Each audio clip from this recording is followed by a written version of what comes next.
నమస్తే, welcome to the view point. అంతరిక్షంలోకి అస్థికలను తీసుకెళ్లాలని చేసిన వినూత్న ప్రయోగం విఫలమైంది. చివరి దశలో తలెత్తిన లోపంతో స్పేస్ క్యాప్సూల్ సముద్రంలో కుప్పకూలింది. దీంతో అందులో ఉన్న 166 మంది అస్థికలు సముద్ర గర్భంలో కలిసిపోయాయి. వివరాల్లోకి వెళితే జర్మనీకి చెందిన ది ఎక్స్ప్లోరేషన్ కంపెనీ అనే స్టార్టప్ సంస్థ మిషన్ ఇంపాసిబుల్ పేరుతో ఈ ప్రయోగం చేపట్టింది. NYX క్యాప్సూల్ ని అభివృద్ధి చేసి జూన్ 23న నింగిలోకి ప్రయోగించింది. ఇందులో 166 మంది అస్థికలతో పాటు కొన్ని విత్తనాలు, ఇతరత్ర సామాగ్రి ఉన్నాయి.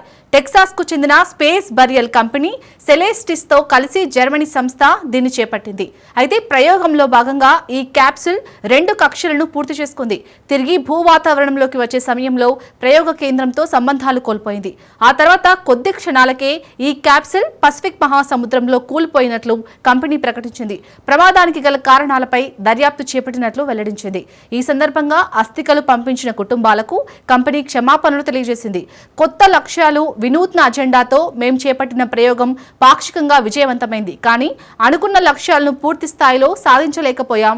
ప్రమాదం కారణంగా అస్థికలన్నీ సముద్రంలో కలిసిపోయాయి. దీంతో వాటిని రికవరీ చేసే అవకాశం కూడా లేకపోయింది. ఇందుకు మా క్లయింట్లకు క్షమాపణలు తెలియజేస్తున్నాం. అయితే ఓ చారిత్రక ప్రయాణంలో భాగమైనందుకు ఆ కుటుంబాలు కాస్త సంతోషంగా ఉంటాయని ఆశిస్తున్నామని ది ఎక్స్ప్లోరేషన్ కంపెనీ ఓ ప్రకటనలో వెల్లడించింది.